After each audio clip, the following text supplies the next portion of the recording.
बिस्मिल्लाहिर्रहमानिर्रहीम। अस्सलामु अलैकुम वरहमतुल्लाहि वबरकातुहू।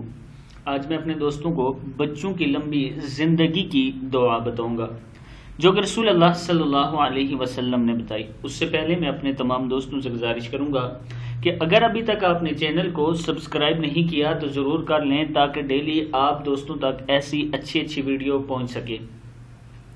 तो स्टार्ट करते हैं आज का लेसन। बिस्मिल्लाहिर्रहमानिर्रहीम। हज़रत अनस रज़ियल्लाहु तआला अन्हु बयान करते हैं कि नबी अकरम सल्लल्लाहु अलैहि वसल्लम हमारे घर वालों के पास आया करते थे। एक दिन आप सल्लल्लाहु अलैहि वसल्लम तशरीफ़ लाए और हमारे लिए दुआ की तो मेरे वालिदा उम्मे सलमा ने अर्ज की, ये आपका छोटा सा हादिम है, क्या आप इसको दुआ न देंगे? आप सल्लल्लाहु अलैहि वसल्लम ने फरमाया, अल्लाहुम्मा अक्सिर मालहु व वलदहु व आतिल, वाव ज़बर वाह है, हमज़ा ज़बर आ है, व आतिल हयातहु वग़फिर लहु। ए अल्लाह, इसके माल और औलाद को ज़्यादा कर, इसकी ज़िंदगी लंबी कर और इसे बख्श दे। आप सल्लल्लाहु अलैहि वसल्लम ने मेरे लिए 3 चीज़ों की दुआ फरमाई तो अपनी औलाद में से 103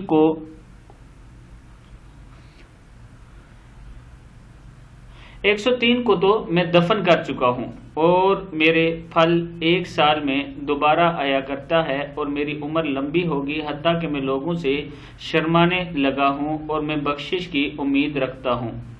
ये हज़रत अनस रज़ियल्लाहु तआला अन्हु फरमाते हैं कि आप सल्लल्लाहु अलैहि वसल्लम ने मेरे लिए 3 चीज़ों की दुआ की।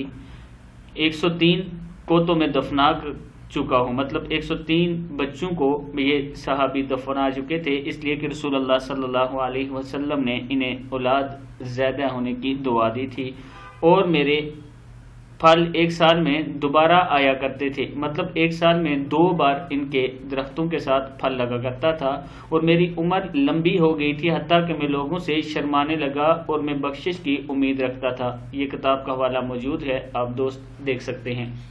इस वीडियो को आगे ज़रूर शेयर करें। अस्सलामु अलैकुम वरहमतुल्लाहि वबरकातुहू।